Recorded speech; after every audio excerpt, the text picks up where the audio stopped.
Dear fellow truth seekers, thank you and welcome for visiting my channel, MythoReligio.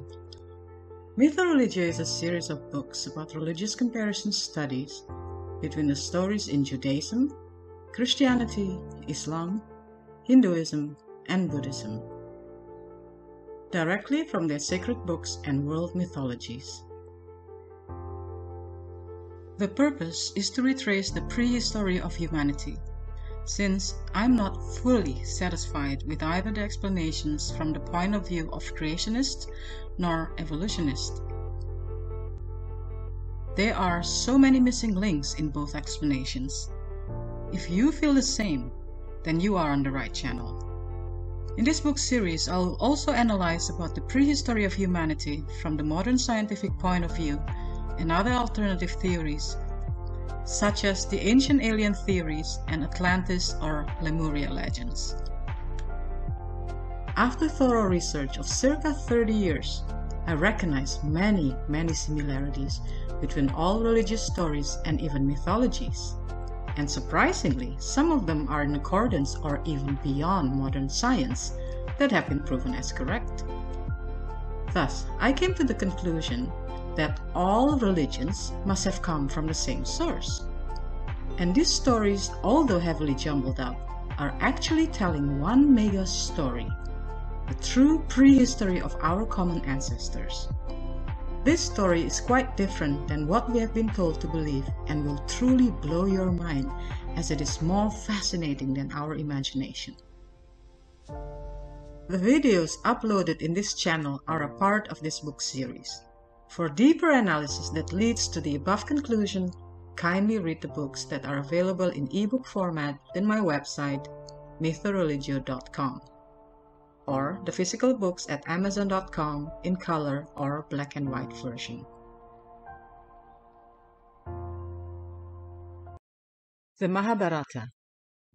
The core story of the Mahabharata is that of a dynastic struggle for the throne of Hastinapura between the two branches of Kuru cousins, the Pandavas and the Kauravas. There were many kingdoms that participated in the war, and they were either the alliance of the Pandavas or the Kauravas. Many details are told in the text. During this era, the god Vishnu incarnated as Krishna, and although he did not take part in a combatant role, his advice was crucial to the storyline. During the war, he became the charioteer of Arjuna, one of the Pandavas.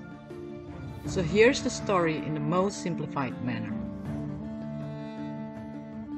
One day, a Kuru king of Kingdom Hastinapura called Santanu saw a beautiful woman who was actually the goddess of river Ganga or Ganges on the banks of the river Ganges and asked her to marry him. She agreed, but with one condition, that Santanu would not ask any question about her actions. They married, and soon she gave birth, but then she drowned the child. Santanu couldn't ask why, because of his promise not to ask, else she would leave.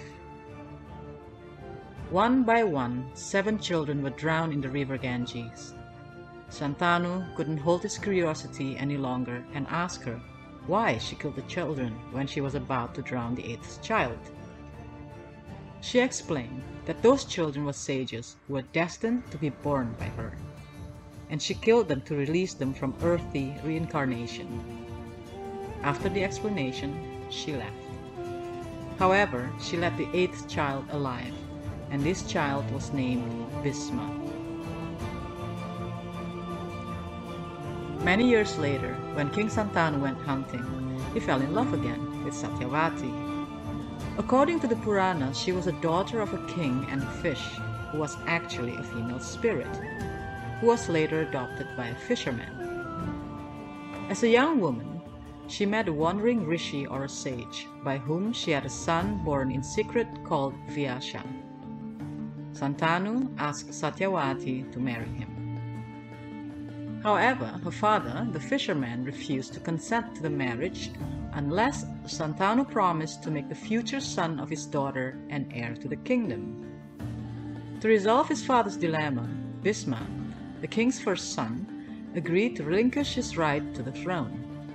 As the fisherman was not sure about Bhisma's possible future children honoring the promise, Bhisma also took a vow of lifelong celibacy to guarantee his father's promise.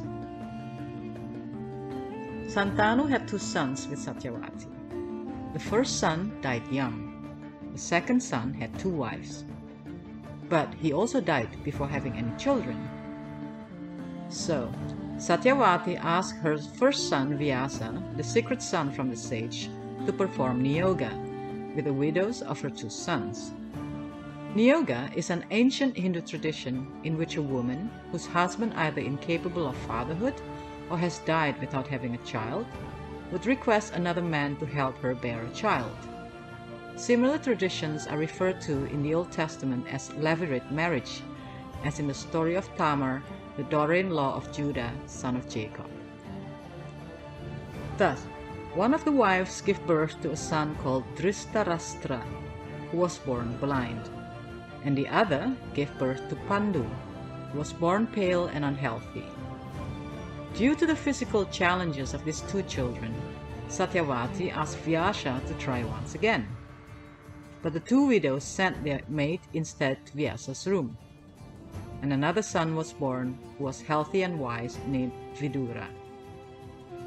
Pandavas versus Kauravas. Dhritarashtra was supposed to be the next king, but because of his blindness, his brother Pandu was crowned. Pandu had 2 wives, but he could not engage in a sexual act. This happened because he shot a sage with an arrow by accident, who then cursed him that if he ever engaged in a sexual act, he would die. He then retired in the forest along with his 2 wives. Therefore, Dhritarashtra ruled thereafter despite his blindness. The first wife of Pandu was Princess Kunti of the Yadav clan, who was also the aunt of Krishna. When she was young, a rishi taught her a mantra, that is a group of words that are capable of creating transformation, with which she could summon any god and have a child by him. At first, Kunti did not believe the mantra would work, so she tested it by invoking Surya, the sun god. But the mantra worked, and a son was born called Karna, who was a charitable boy by nature and as radiant and robust as Surya himself. Karna was born with an armor and earrings that made him immortal as long as he wore them. Though Kunti remained as a virgin, she was unwilling to face the world as an unwed mother. So like Moses, Karna was placed in a basket and set afloat on the holy river Ganges, and was found by a charioteer of King Dhritarashtra, Karna's own uncle, and was raised as a son by him. After Kunti was married to Pandu, she used the mantra again, and gave birth to 3 demigod sons called Yudhishthira, Bhima, and Arjuna. Then Kunti shared her mantra with Pandu's second wife, who then gave birth to twin demigod sons. These 5 sons of Pandu are referred to as the 5 Pandava brothers. The blind Dhritarashtra married a princess who blindfolded herself so that she could feel the suffering that her husband endured. Her brother, the villain Shakuni, was enraged by this and vowed to take revenge on the Kuru family. Dhritarashtra and his wife had 100 sons and a daughter in one version, who was all born within 1 day. This happened after the birth of the first Pandava brothers, Yudhishthira. These sons of Dhritarashtra are usually referred to as the Kauravas. The eldest of the Kauravas was called Duryodhana. After the birth of the 5 sons, Pandu and the second wife indulged in sexual activity, and so Pandu died. Pandu's second wife threw herself on his funeral pyre out of remorse. The Pandavas and the first wife of Pandu, Kunti, returned to the palace of Hastinapura, where Yudhishthira was made crown prince. Shakuni, the evil brother of Dhritarashtra's wife, and the Kauravas plotted to get rid of the Pandavas. They built a palace out of flammable materials for Queen Kunti and the Pandavas with the intention of setting it alight. However, the Pandavas were warned by their wise uncle Vidura, who sent them a miner to dig a tunnel. They escaped to safety and went into hiding. During the course of their hiding, the Pandavas entered a competition and won Princess Draupadi, who in turn became the wife of all the 5 Pandavas. After the wedding, the Pandava brothers were invited back to Hastinapura.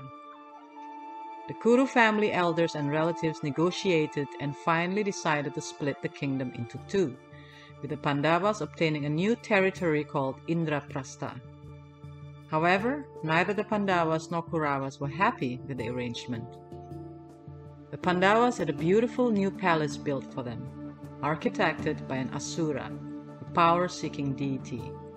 They invited the Kauravas to their new city, and when Duryodhana walked around the palace and mistaken the glossy floor for water and would not step in. After being told of his error, he then saw a pond and assumed it was not water and fell in. Draupadi laughed and ridiculed him. Duryodhana decided to avenge his humiliation. Shakuni, Duryodhana's villain uncle, then arranged a dice game, playing against Yudhishthira with loaded dice. Yudhishthira lost all his wealth, then his kingdom. He then even gambled his brothers, himself, and finally his wife into servitude. The jubilant Kauravas insult the Pandavas in their helpless state, and even try to disrobe Draupadi in front of the entire court. But her honor is saved by Krishna, who miraculously created length of cloth to replace the ones being removed. Dhritarashtra, Bhisma, and the other elders were aghast at the situation. But Duryodhana was adamant that there is no place for 2 princes in Hastinapura.